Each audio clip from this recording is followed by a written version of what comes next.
Welcome বন্ধুরা, welcome. কেমন আছো? আশা করি সকলেই ভালো আছো। তো একের পর এক বিদেশি ক্লাব ছাড়ছে। তো তাদের মধ্যে আরো একজন হলো হামিদ আহনাদ। তাকেও ইস্টবেঙ্গল গুড বাই জানিয়ে দিল। এবং এরপরে আরো এক অভিজ্ঞ বিদেশি টেরি।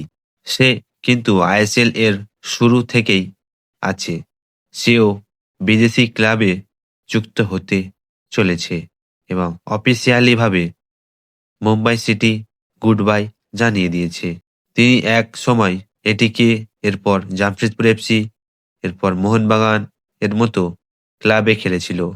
এরপর আরো এক বিদেশি প্লেয়ার কেবিএফসি অর্থাৎ কেরালা ব্লাস্টারের নোয়া সাদোয়ী, ইনিও বিদেশি ক্লাবে যুক্ত হতে চলেছে। এবং আরো এক প্লেয়ার কেরালা ব্লাস্টারের আদ্রিয়ান লোনা বিদেশি ক্লাবে যোগ দিতে দিয়েছেন লোন ডিলে। এবং আজকের একটা মিটিং ছিল আইএসএল হবার জন্য। এবং তোমাদের গুড নিউজটা জানাই যে অবশেষে আইএসএল শুরু হতে চলেছে।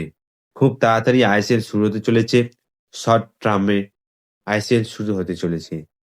এই সিজনের জন্য সেন্ট্রাল গভর্নমেন্ট তারা ফাইন্যান্সিয়াল সাপোর্ট দেবে এই আইএসএল খেলার জন্য।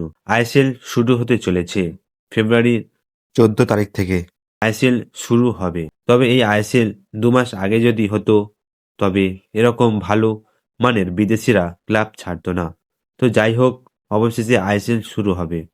এবং যারা এই আপডেটটা জানেনি তাদের মাঝে এই ভিডিওটা শেয়ার করে দেবেন। এবং এরকম আইএসএল রিলেটেড ভিডিও পেতে অবশ্যই সাবস্ক্রাইব করে পাশে থাকবেন। তো ধন্যবাদ।